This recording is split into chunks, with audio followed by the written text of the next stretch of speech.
What's up, Bucs Squad? I'm your host, Jaron Spor. I'm going to tell you why the Bucs just made a decision that might have set them back 5 years. Buck Squad, what up? Marcus Ray. I'm going to tell you which free agents I think are staying and which ones are going. And I'm Ryan Lavoie, and I'm going to tell you why it's now on Jason Light to save the day. Hey, Tampa Bay, it's the Buccaneers squad. Everything Tampa Bay Buccaneers every week. Breaking down all the big hits and game-changing plays from the heart of the Sunshine State, the way only the Locked On Podcast Network can. With a touch of the Buccaneer way, the Buccaneer Squad Show starts now. All right, Bucs Squad, real quick. Today's episode is brought to you by FanDuel. If you want to be right in the middle of the action this season, visit FanDuel.com and place your NFL live bets all season long. Like I said, I'm your host, Jaron Spor. We got a packed show for you today. We got some news on Todd Bowles to discuss. We also are going to go through every single Bucs free agent, tell you if we think they'll be back, if they should go, that sort of thing. Then we're going to look at what are some offseason needs, not just in the draft, but also in free agency, before we take a look at the NFL playoffs, because I think it's going to be one of the better ones we've seen because it's so unpredictable right now. Because, in the last 4 or 5 years, you could pretty much pencil in the Chiefs. So it's going to be fun to kind of look at that. But first, let's go with Todd Bowles, because the big news is that it's being reported that he is going to be back for the 2026 season. There's been some reports out there about why that might be. Obviously, John Harbaugh was the big name. He was, let go from the Ravens, and so that was kind of the big name. From some reports about that is Tampa had a discussion with John Harbaugh, and Harbaugh wanted to bring his GM, and that was just something that they were not comfortable doing, was letting go of Jason Light and Todd Bowles from some reports. Who knows if that's actually accurate or not, but regardless, John Harbaugh will not be the next head coach of the Tampa Bay Buccaneers, and that's what I was referencing, where I think this sets them back at least 4 or 5 years, because they're kind of getting into that territory of insanity, where you do the same thing over and over and expect a different result, in my opinion.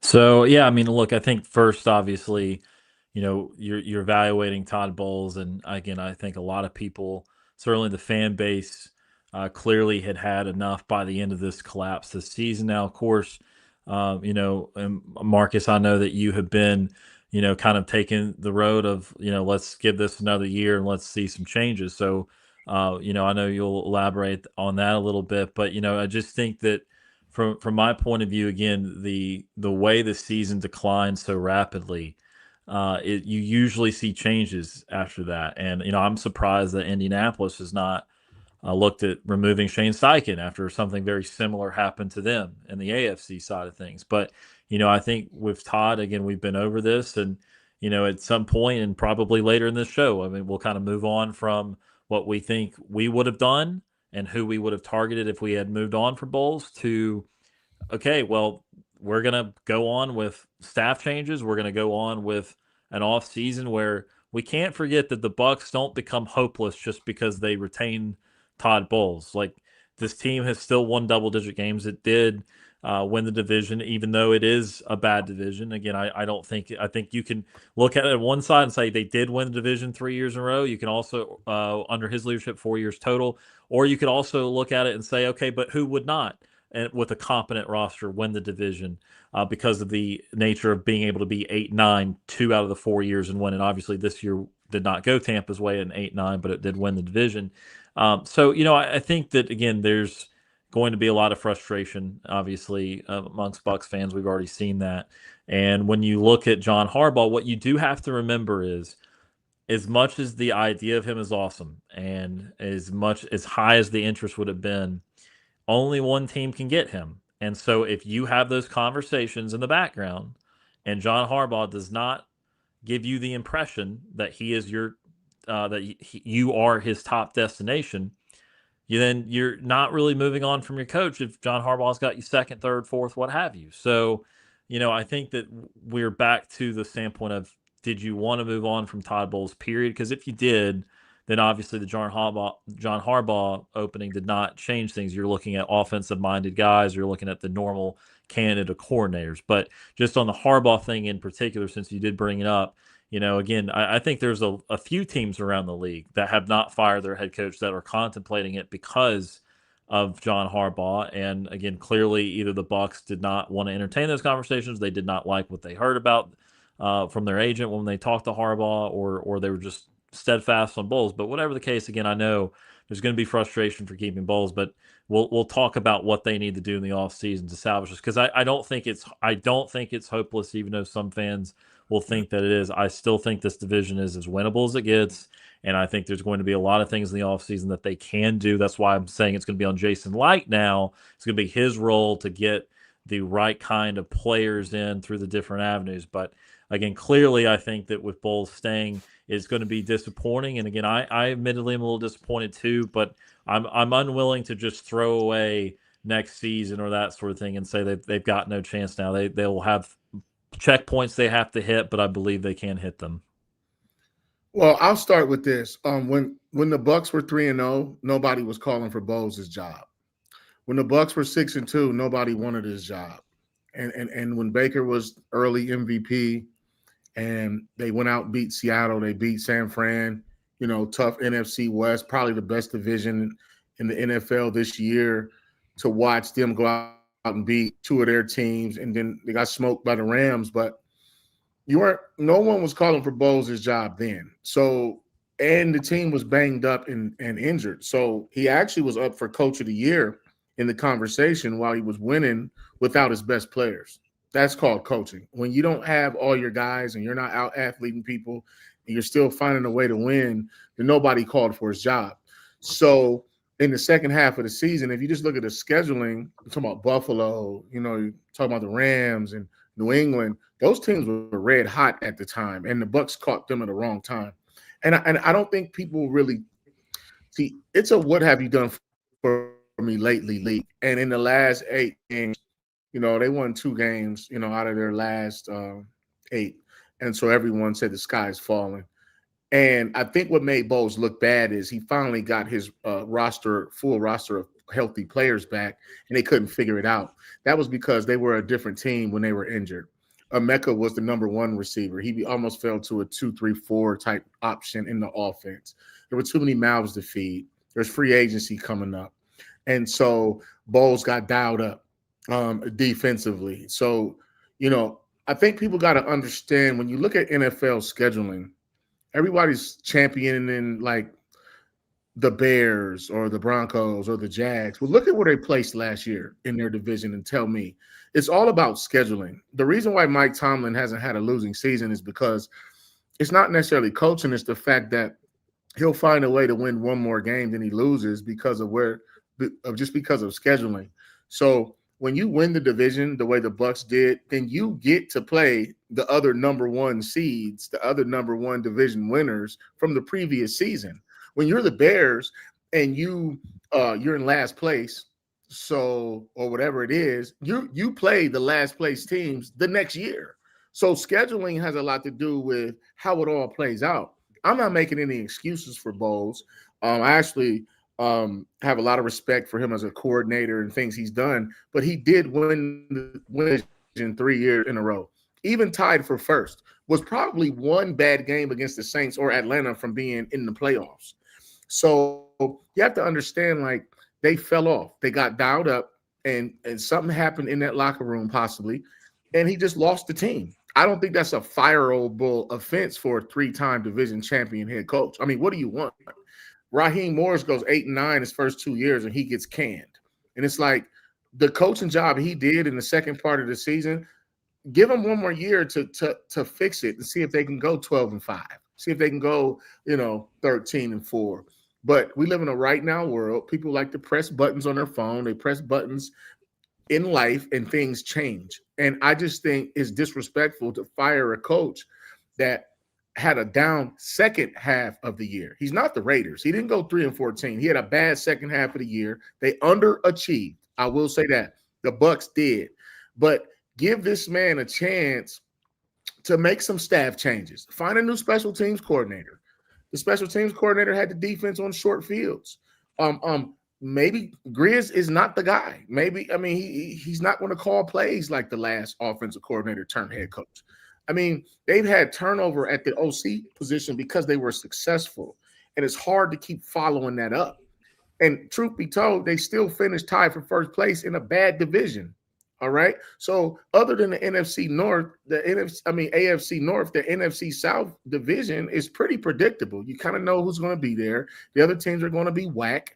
And so, I think I knew that the loser of the Ravens and Steelers game, the coach was gone. And it just so happened to be Harbaugh on a missed field goal, or he'd be in the playoffs right now. If Pittsburgh loses this next game in the first round, Mike Tomlin could be gone. And I would love to see Larry Foote be the head coach of the Steelers. I just think that's how this league is. So people talk about John Harbaugh. I've been knowing Harbaugh for 35 years. I've been knowing the Harbaugh family. I knew the daddy back in the 80s when he was at Western Michigan. Okay, not even Western Kentucky when he won a national title. So Harbaugh and those guys I would consider them my friends. And truth be told, both of those coaches, the Ravens and the Steelers, you won one Super Bowl in 18 years. One. So they need something different to happen, and they need a changing of the guard.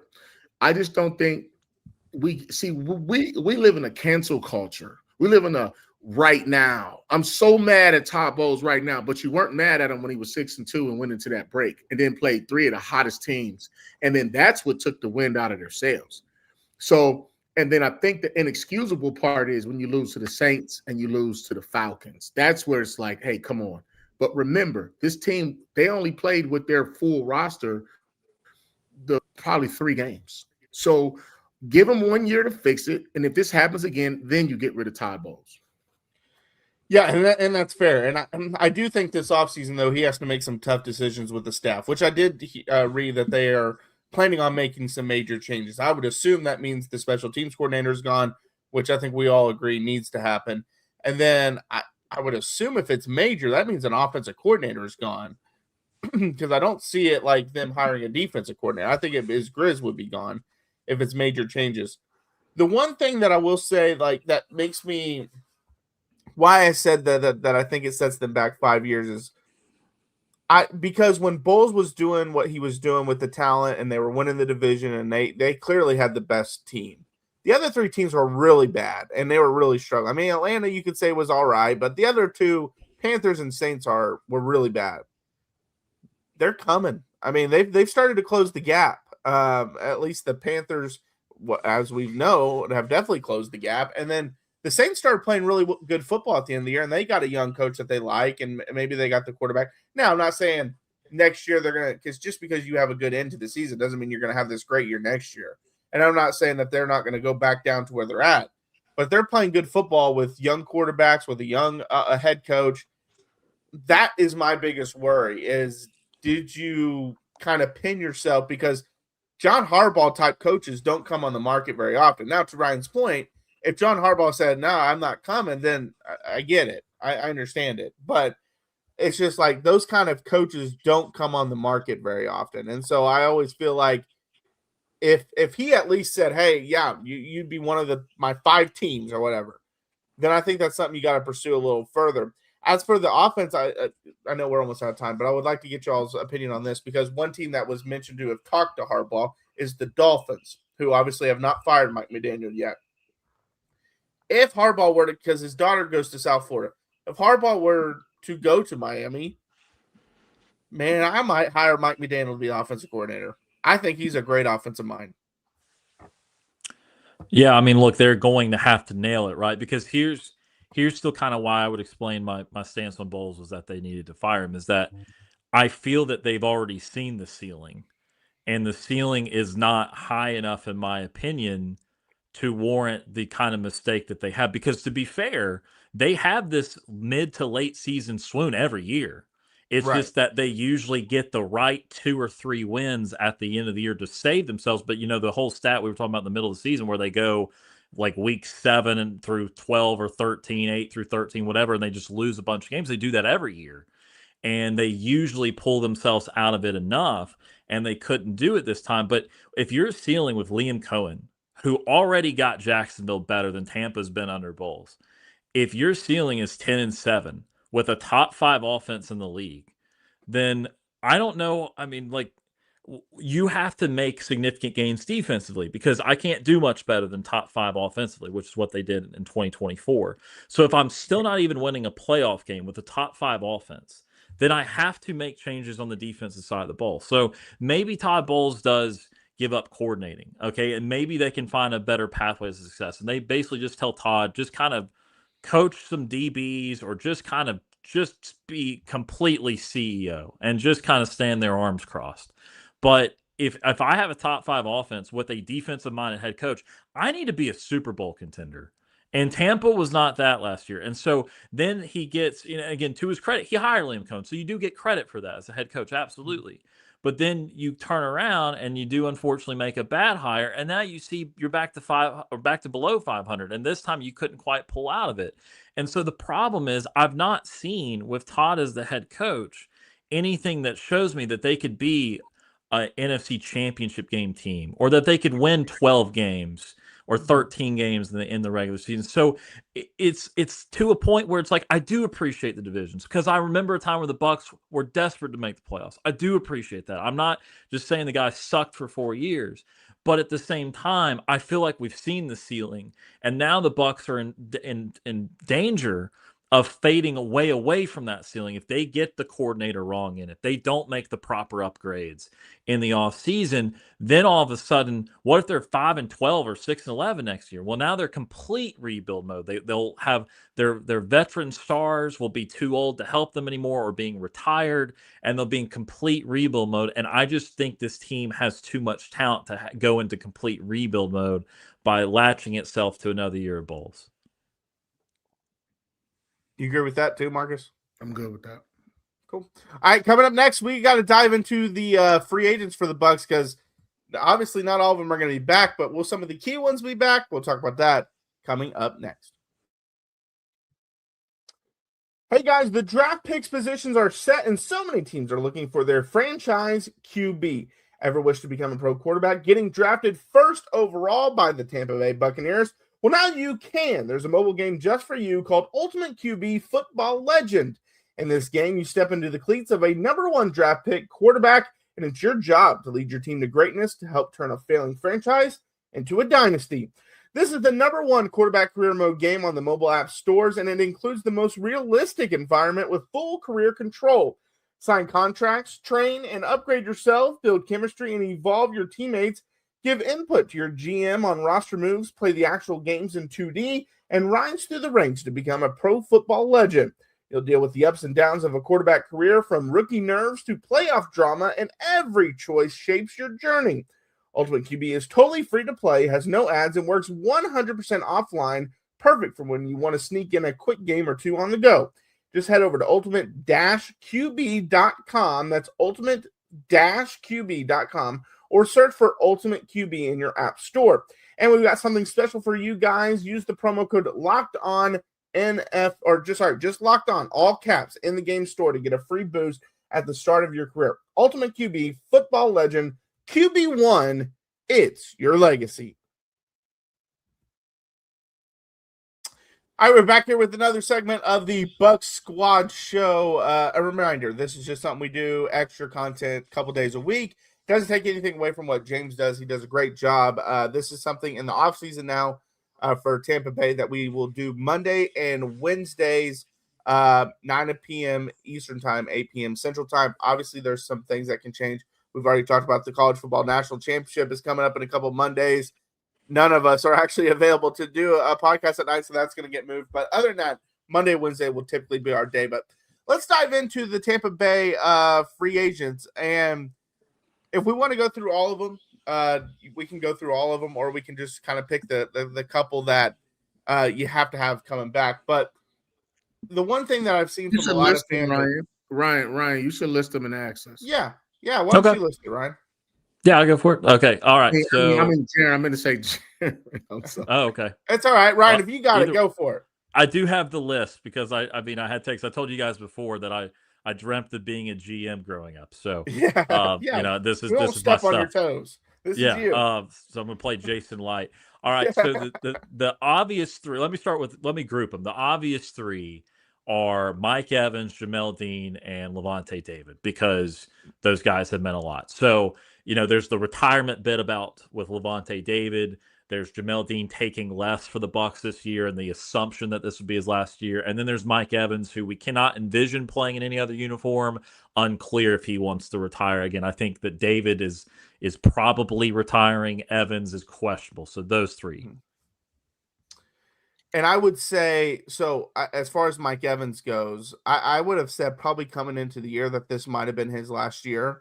But with him saying that when he was out for so long, he realized how much he missed it, I think that maybe gives you some confidence that he comes back. Now, does he want to come back and play for Tampa? Again, we can't imagine him in any other uniform. But if he only has a year or two left, he might not want to play for a team he doesn't think can win a Super Bowl. He might want to go find, like Brady did, where he was with the Patriots and obviously moved to Tampa. Maybe he goes and finds a team that needs a receiver. So that one's, I do think he will be back though next year. I just could see those conversations being had. Lavonte's interesting because I would have said, I've really thought all season that this is probably it for him. And I still probably would lean that way, but I did see something that with them having Todd back for maybe only one more year, depending on how the year shakes out, does Lavoie say, hey, I'll give it one more go, become the franchise leader in tackles and get some of those things. That's possible, but I would expect Lavoie not to be back either. I think Lavoie, starting with him, I think he comes back. I think he breaks the record, and I think he probably plays more of he has what's called like a player coach kind of role where you draft a linebacker and you use him for his leadership. You don't want him to go out as a guy that didn't make the playoffs. He had a stellar career. And then he goes as the greatest linebacker to play for the Bucs. Hall of Fame career, will take it. Hassan Reddick, I think you get rid of him. I think that was a bust. I mean, at the time it was a gamble and seemed like a good move for the Bucs. He only had 2.5 sacks, played, sparingly here and there, was always hurt for a $12 million ticket. Rachaad White is an interesting case. I know we've seen him on social media making comments and doing his thing. He feels like he's an RB1. But I don't know if he comes back. I mean, he probably could land at a different spot, somewhere like Washington or something, where they need a running back. I mean, I think Rashaad's a pretty good running back. I mean, problem with the NFL is it's a passing league. 90% of the teams are pass first. They run in situational football or to ice the game. So Rachaad will be an interesting one. Teddy Bridgewater. I mean, I think at quarterback, I don't know if Teddy comes back. Maybe he does. But if Baker's your guy, they still need a serviceable backup that, I mean, I don't know if you go get a veteran. I don't know if you draft someone, but I think they need some help there. So I don't know if he comes back. Jamel Dean, all right, a couple years ago, signed that $52 million deal, restructured his deal so that, see, when you start restructuring deals, that means that you either want out or the team wants you out, because a restructured contract is just a pay cut. Fancy way of saying a pay cut. We don't want to pay you this or that, but obviously he was banged up. He was my MVP for the defense. I don't know if he comes back. So, I mean, and then let's talk wide receiver. You got a guy like Sterling Shepard who's up. Does he come back in a room that's absolutely loaded? Mike, I think Mike is never going to leave Tampa. I mean, he's going to be the Myles Garrett of the Cleveland Browns. Whatever he does, he's going to do it there. And even if he wants to win, he already has a Super Bowl. Some guys, have been around long enough to at least get that Super Bowl. He's got his money. He's got the records. He's had a great career. I think that the Bucs want to kind of reload offensively and do it one more for the Gipper. So those are my guys that, as far as the free agents that I've been kind of watching, and I think is probably staying or going. But I think Rachaad is gone. I think Reddick is gone. But I think Mike stays. I think Lavoie David stays. But I think he stays in a role. It's kind of like certain guys do at the end of their career where they're a player/coach. David will probably end up being a coach somewhere here in the next couple of years, even with the Bucs. So I can see him transitioning into that role, but I think Mike's going to come back. He doesn't want to go out on a banged up year. He wants to have a record-breaking year for his age and his years in the league. And I think they got to find a serviceable backup. Marcus started to cook with some of the other guys on the list right there. I was just going with the top three. So I'll go ahead and give you the other tiers of guys that I think were worth watching. For what it's worth, I do think that they have to look a little bit harder at trying to retain Jamel Dean now. I know Jacob Parrish and Benjamin Morrison were the ideas, getting those guys in still the early rounds. And I think there were some good returns there when they were healthy, but I'm not sure that they're all the way ready to just roll them out plus Zion McCollum and just say, here's our secondary at corner. I think Levante David, I don't know. I think he's going to retire, but as you said, Marcus, I don't think there was ever a doubt that while we did have locker room questions, there was never a question about Levante David's love for Todd Bowles, and we did mention that on the show. And I think that with Mike Evans, I don't think he wants to go out that way. I don't want one of the lasting images of Mike Evans in a Bucs uniform to be in the creamsicles on Thursday night yelling 3rd and 28 after the Bucs blow it to the Falcons. And I don't think he wants to go out that way either. Now, the other guys you mentioned, Hassan Reddick, I have no interest in retaining him. That unfortunately did not work. I thought it was worth the risk, but the risk was not rewarded.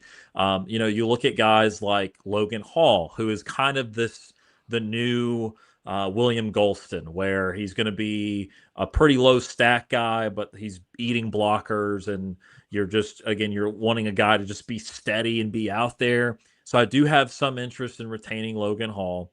We'll see what the market value is on him. As you said, Rachaad White is gone. He's already been posting on social media that he's gone, that he would like to change his number and all sorts of things. So Rachaad White, I think he wants playing time. I think he wants to go to the single organization that gives him the most playing time. And then to Marcus's point, he changed his profile picture to him and Jaden Daniels of Washington. There you go. From back, they were teammates at Arizona State. So that might be somewhere he wants to go. So maybe even if playing time not the case, maybe number 2 there would be completely And some guys just love their quarterbacks too. That happens with receivers, can happen with running backs too. And so that also brings me to Cade Otton, and I mentioned him on the last show that I was on, the Saturday show after the Panthers game. Cade is going to be someone that I want to check to see what the other offers are at, because I want to say that the Bucs are at $34.4 million in projected cap space for 2026. That's 19th in the league, so it's okay. It's not great. Again, we would assume Mike Evans would still be at a pretty big number, not as big as the 2-year $50 million or so that he just signed a couple of years ago, but he's going to not go down to $8 or $9 million. So he's going to be worked in. Again, Jamel Dean or Levante David, either one would cost a decent amount. You're always being mindful that I think the Bucs will have to get a difference maker, whether that be a trade, whether that be one of the top free agents. They're going to have to set aside a decent chunk of change. And I also want to say this too, and I'll probably say it 10 times in the next few months, that just as a cautionary tale, I can also tell you how much cap space they have. There are so many ways to manipulate the cap. You can borrow against future years and restructure and all signing bonus stuff, all kinds of things. So don't think of it as like, oh, it's $20 million for Mike Evans. Now we're down to $14 million. Obviously, that's not how it works. But with Cade Otton, I think that he is a starting tight end in the league level guy, but not a high end guy, like a lower level starting tight end guy. I think he's had flashes of being really good. He's also had some really bad moments for whatever reason. It's like when it's not going great for him, it's like, oh, I'm going to get the ball ripped away from me and it's going to be a touchdown the other end, like that kind of bad. It happened a couple times in his career. So I'm interested in seeing the draft status of some of these tight ends versus what's available. I just don't want to make a call on him yet. I think there's a number that you would be comfortable with, but there's also, again, young tight ends that you're looking at in the draft and otherwise. So I think Cade Otton's a questionable one. And I'll throw in, don't forget the 3 restricted free agents, especially the 2 of Christian Izien and Sean Tucker, because it's very possible the Bucs have to replace both of their backup running backs if they do not have Sean Tucker back. Christian Izien has been good depth, but not a starting caliber guy in most cases.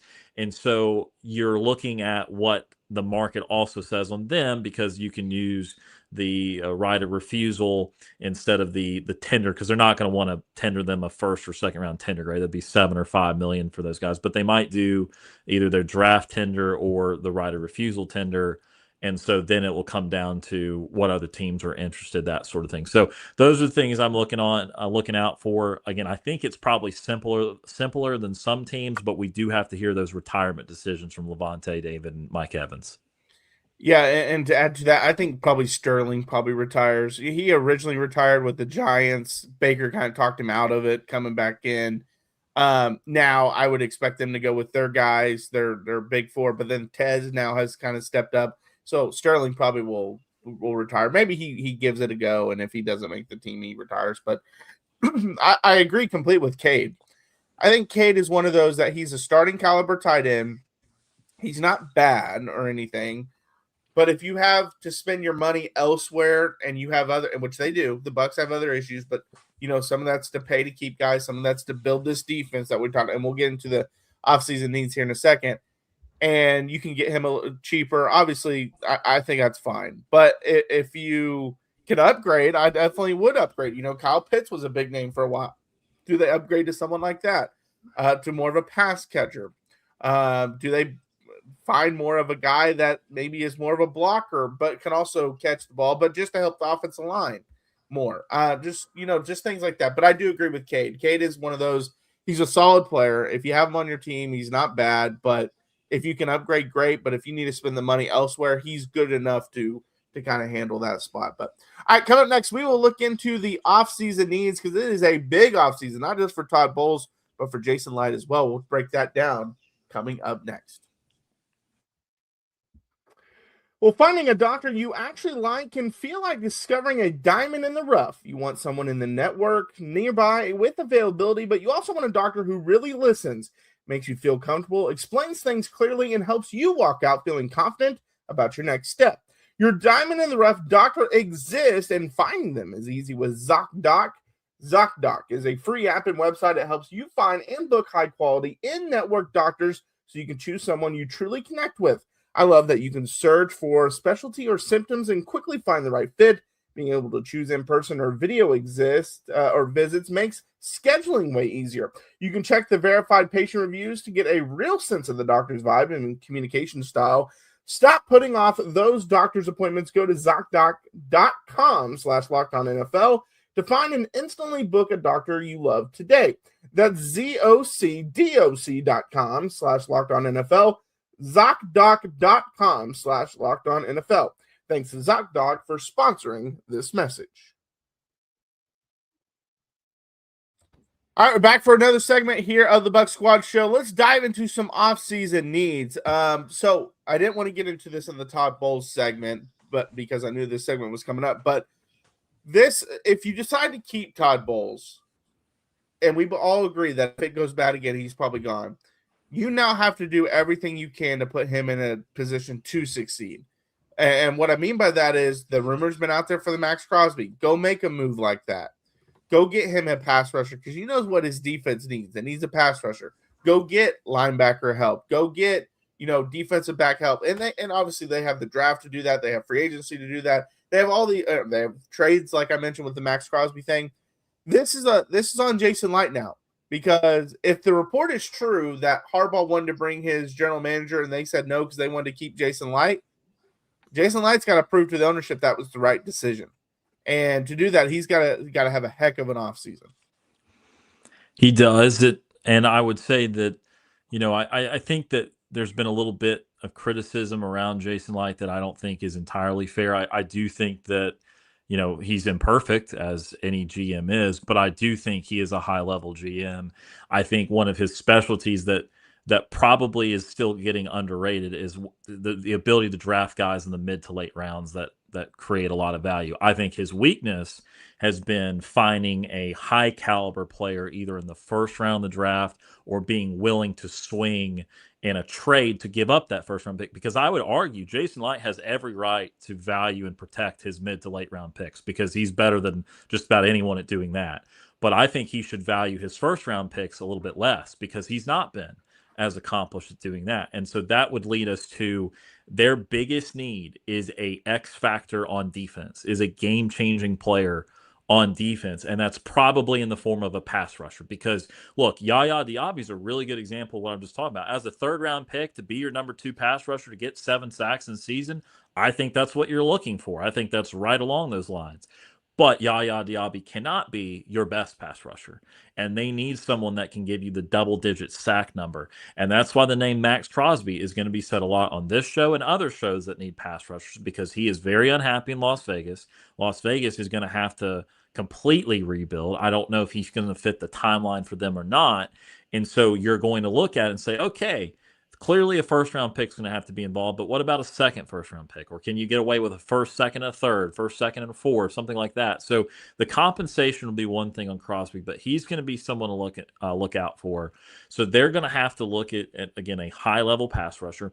They're also going to have to look at a linebacker that is going to be of high caliber because whether Lavoie David's back or not, Servassier Dennis did not cut as a starter. And that's on the heels of KJ Britt not cutting as a starter. And you know what? Again, as a 5th-round guy that Servassier was, a mid to late round guy that KJ Britt was, I didn't expect much more, honestly. I mean, for 5th-round guys to be starters in the league, not a bad job. Honestly, not a bad job. But, okay, you still are the weak link of the defense. So we still have to look at that. And I think that they thought for the world that Devin White was going to be the heir apparent to Lavoie David, and for 2 or 3 years, it sure looked like it was going to be that way. And I don't know what happened, if the focus changed, if he realized how good he was and it went to the head. I don't know why Devin White went from awesome to on multiple teams and multiple seasons. But whatever the case is, once that happened, that left a big hole at linebacker, and Tampa is still trying to find it in the twilight of Lavoie David's career. So I think when you're looking at the biggest needs on the team, it is in that front 7. It is a high-level pass rusher. It is a high-level linebacker. And, again, I don't really have a specific way of acquiring it. You probably can get one in free agency or trade, and you can probably draft the other in the first round if you still have your first-round pick or what have you. But those, I think, are the 2 focal points for me. Yeah, and I think Jason Licht has done a fine job, honestly. Like, I mean, he's put together a premium roster. He's used the draft. You know, he's done a lot of great things. I think you have to go in on 2 pass rushers. And I don't know if you can afford them both. They don't have to be 2 Myles Garrett's. Obviously, you can't afford that. I mean, everybody's talking about Max, but you know, it's funny, man, because, you know, I'm a commentator too. So I covered Max's career when he was in college. And I didn't know he was going to be this good. But obviously he plays for the Raiders. I played for the Raiders, so I'm always rooting for him. You know, I'm a spy tech and a Brady guy. Those were teammates of mine in college, you know. And so I'm sure they'll figure it out. But if you want Max, you're going to have to give them a sweet deal. I think that the Bucs need 2 pass rushers, and they don't have to be 2 premiums. It could be 2 mid-range, top-tier guys that can get you respectively 2 double-digit sack guys. Not one guy you can change the protection and slide and chip and isolate. And I also think they need some help on the interior too. Vita Vea is cool, and he did his numbers, but he needs some help. You mentioned Logan. You know, he was there 4 years and he didn't do much up front. You know, he was just a dude. He was just a guy.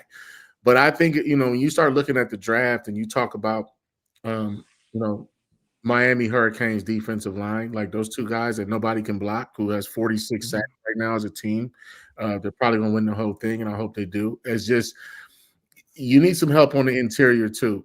The moral of what I'm saying is the Bucs need to go all in on defense. They've spent their money on offense. They have to go all in defensively. I'm talking about a defensive draft, a defensive free agency. I think you either get Jordan from Miami. I thought they were going to get him, best linebacker in the league statistically. Could have got him in, you know, midseason trade. We talked about that on this show. They didn't go after him. But I think if you can get a guy like him to replace David, you have to go in. You need 2 pass rushers. You need 3 guys up front. Let's just start up front. You need 3 of them up front. I don't care who it is. 3 guys that can really get busy. Get Jordan from the Dolphins at linebacker. Secondary is really okay. I don't think it's a terrible secondary, but I think it's some guys that can play that need to be coached up in a more simplistic scheme and just get good at one thing and just master it. Offensively, I still think they need a backup quarterback. And then, I think Baker's cool, but you need a guy that can come in and win games that actually scares people just a little bit. See, Kirk Cousins is not necessarily a backup quarterback. He's got starter money almost. I mean, he got $100 million guaranteed, and they drafted Michael Penix. So you got to understand, like I cover the Mid-American Conference mostly in college football, and I always say he who has a quarterback wins. But it normally takes two quarterbacks to win in this league. And, the starter gets the money, gets the playing time and all the credit.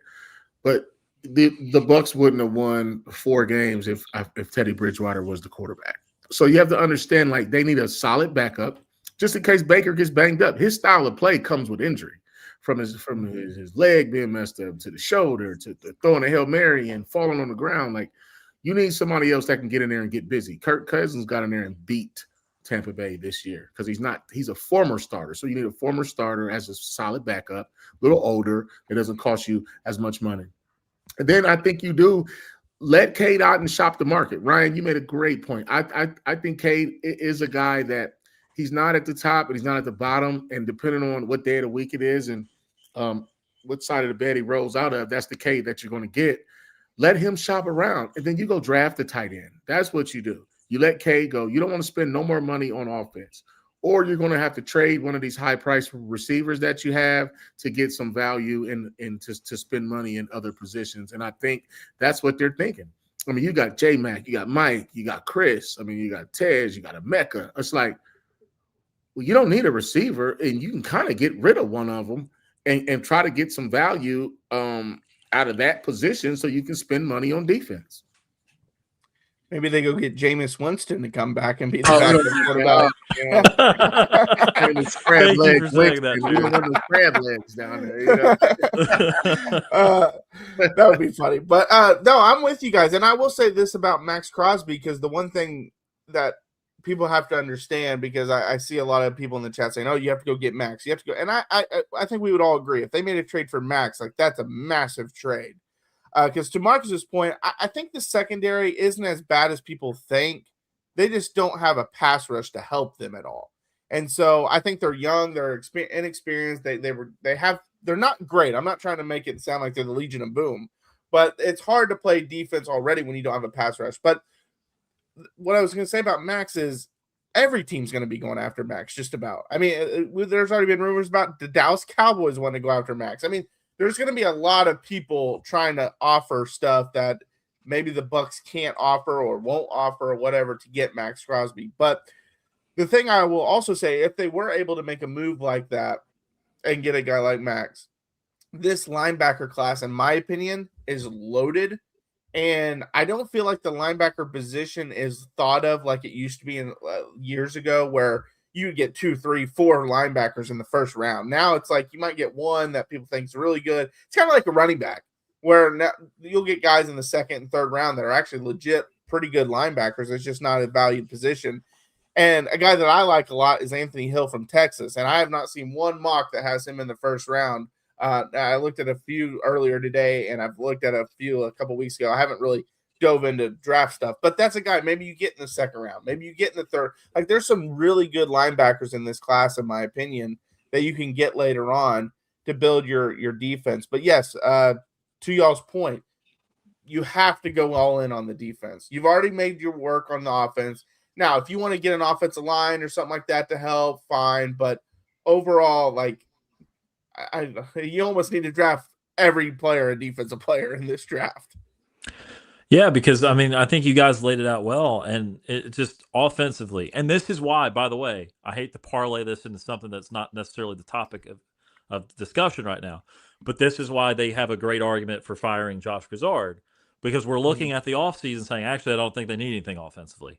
Well, if you don't need anything personnel-wise, and yet you were in the 20 to 25 range offensively, okay, well, what was the issue then? And I know they had injuries, I get it, but again, there's just food for thought that, they have a wide receiver group that's awesome. Again, they could upgrade the tight end. I don't think it's worth it, though. They have an offensive line that I would love to have seen healthy. They never played a down of health together because of the Tristan Wirfs injury to start the year. Then Malk went out like week 3 before Wirfs came back, so they were never healthy. They could get a better left guard than Ben Bredeson, but I don't think they're overly eager to do that. You might be able to stumble upon that in the 4th or 5th round. So there's just nothing free agent wise or trade wise that makes any sense other than what Marcus said, that if you want to play around with one of those wide receivers, again, you got to be careful because you could have Mike Evans retire and Chris Godwin get old very quickly, and then you're down to McMillan and Abuka. But you could play around with that a little bit. But defensively, yeah, I mean, you could make an argument for every level of the defense. Say you could get a little better there, get a little better there. I do think that Kalijah Kancey getting healthy would help that interior defensive line so much, because I do think the guy is really good. He is just really injured. So again, I'm not as worried about the interior, but linebacker, edge rusher, and then again, I'm torn on corner because I am a believer in the NFL of having a true number 1 corner. I know it's not always looked at that way at every level of football, but usually there is a stud receiver that there needs to be someone on the field that can account for that dude. And Drake London, I believe, is that. I think Teteroa McMillan in Carolina will be that. Chris Olave has been so banged up lately, but I thought he was going to be that before all the injuries.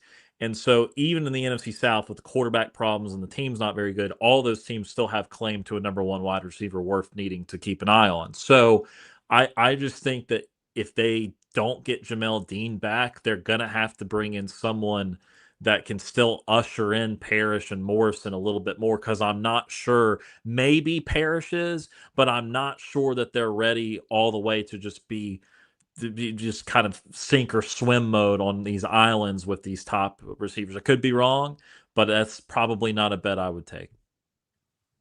Yeah, that's fair. All right, coming up next, let's go take a look around the NFL.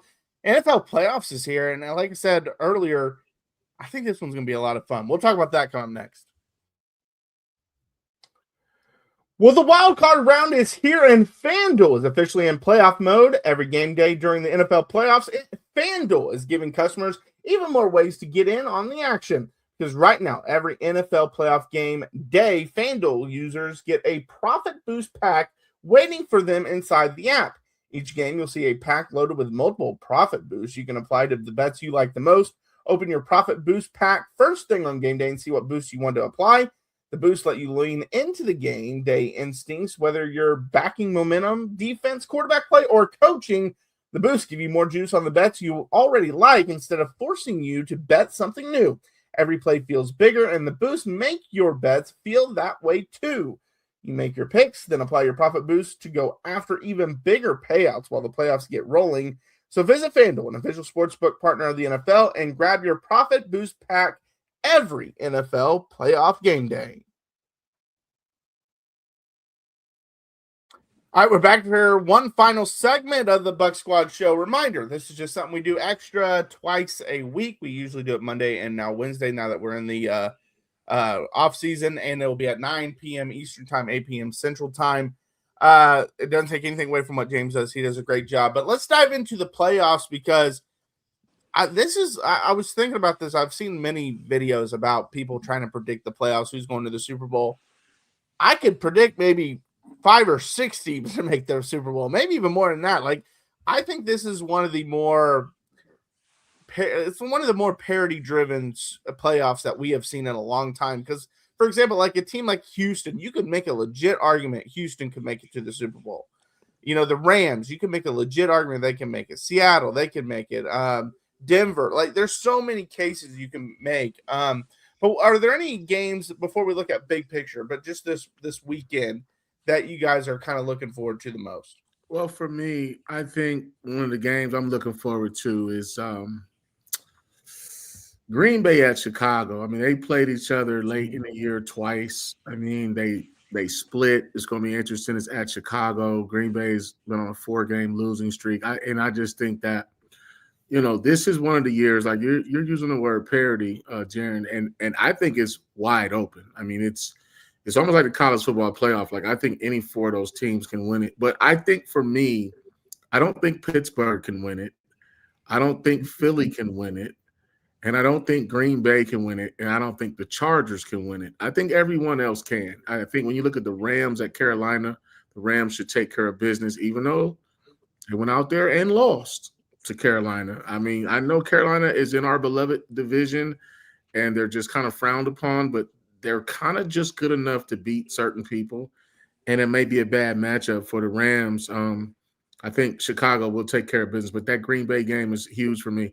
Buffalo at Jacksonville. Let me tell you something, man. Like Buffalo, if this is Josh Allen's year, I think the other day you were crying for him to try to win it, Jaron. Like we were saying, like you're not dealing with Mahomes, you're not dealing with Lamar Jackson. Me personally, I wanted to see Lamar Jackson in the playoffs, not Aaron Rodgers. I mean, we can give him a lifetime achievement award and get him up out of here.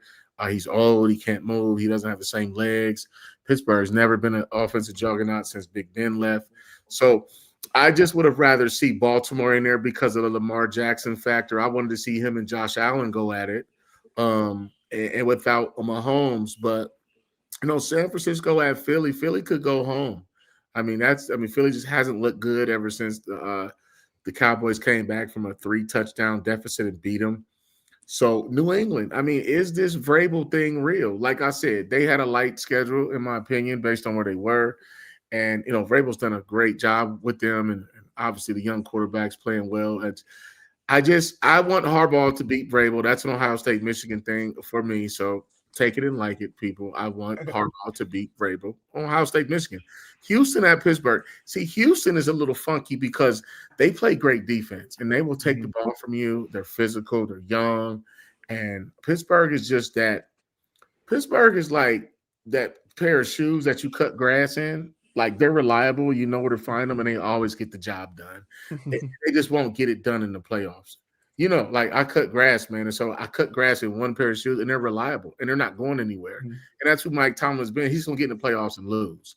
They're not going to be a threat like they were, 10, 15 years ago.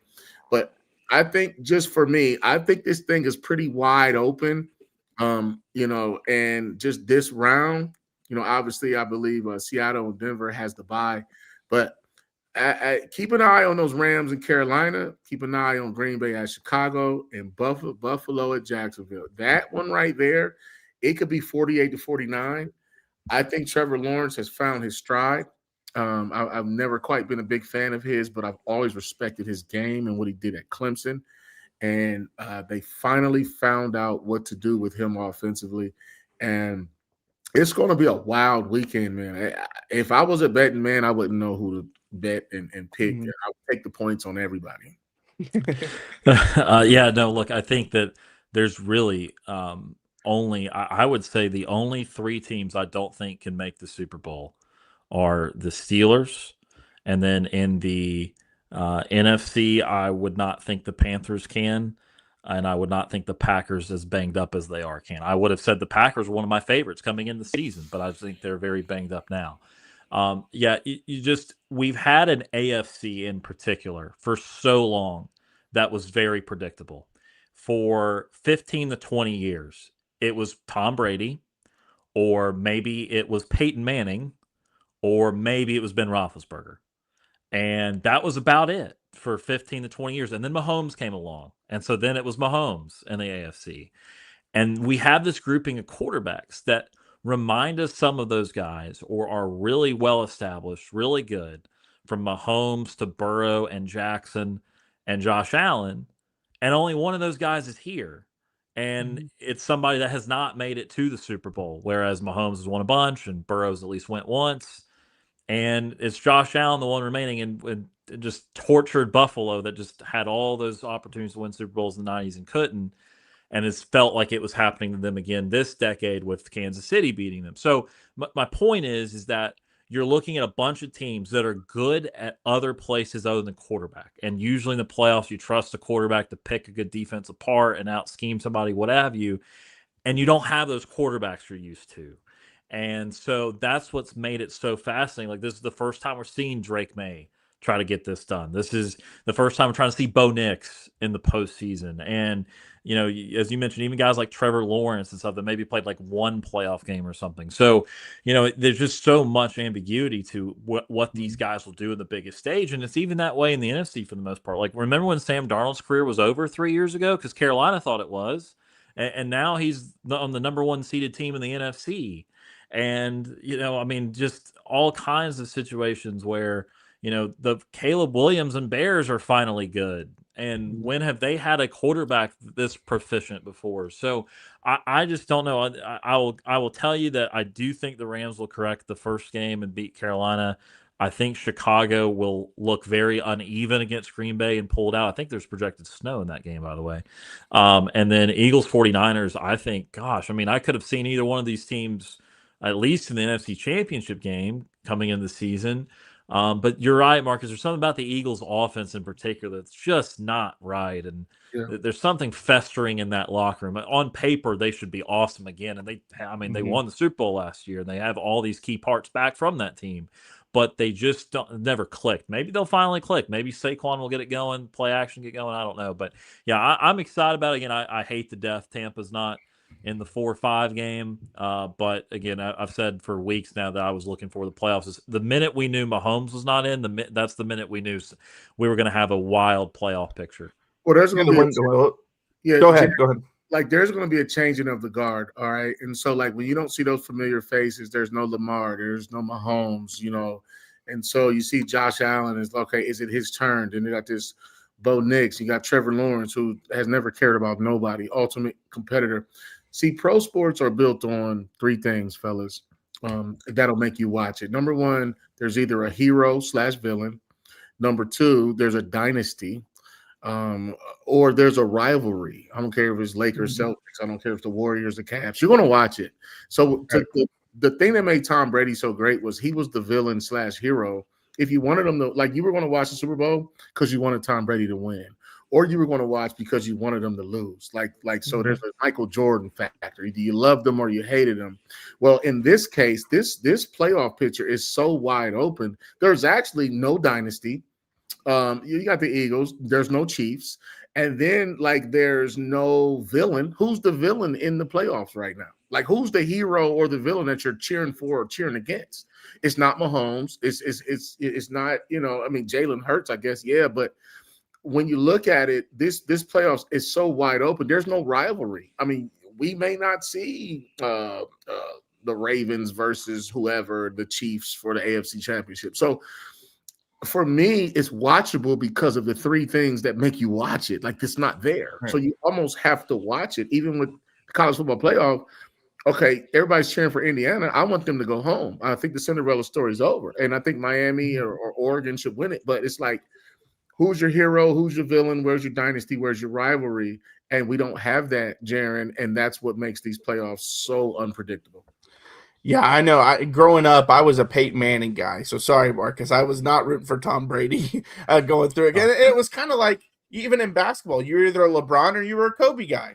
And if Kobe was doing well, you hated him if you were a LeBron fan. And if LeBron was doing well as a Kobe fan, you hated. I remember when LeBron first went to the Lakers, like, the fans hated him because they were all Kobe guys. Like, that was just legit how it was. And you don't, I guess you might kind of have it in terms of, because Mahomes and Josh started to feel kind of like they were going to be a rivalry type thing because they played each other. But Mahomes was just dominating that over and over. And so you might have some people hate watching Josh, but he seems like a likable guy, so maybe not.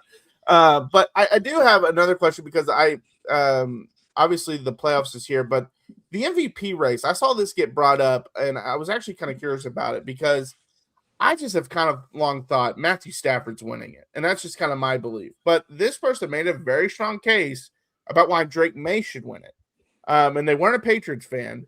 But where do you guys kind of stand on that? And I know we're almost out of time, but where do y'all stand on that?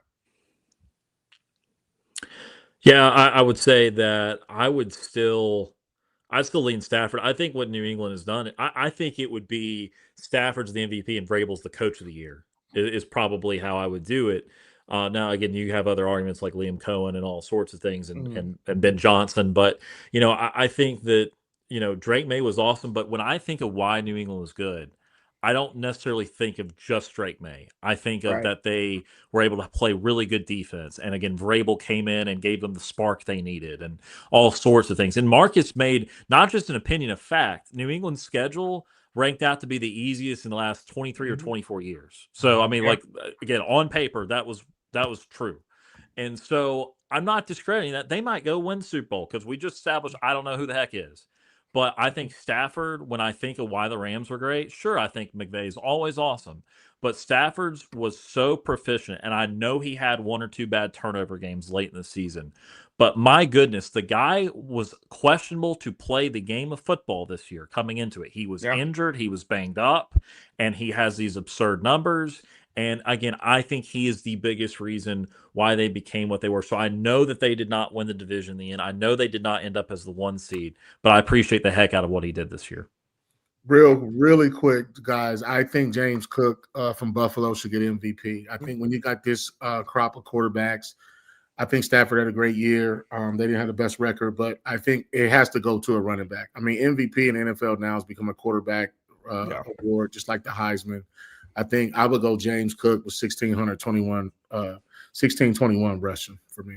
Yeah, it's never made sense to me that the MVP always goes to an offensive player, but then the offensive player of the year is never the guy that won the MVP. So, like, how does that make sense to me? I don't know. It's usually a quarterback gets the MVP, and then a receiver or running back gets the offensive player of the year. But all right, that's going to do it for the Squad Show. We'll be back next Monday, so mark your calendar for that. 9 p.m. Eastern Time, 8 p.m. Central.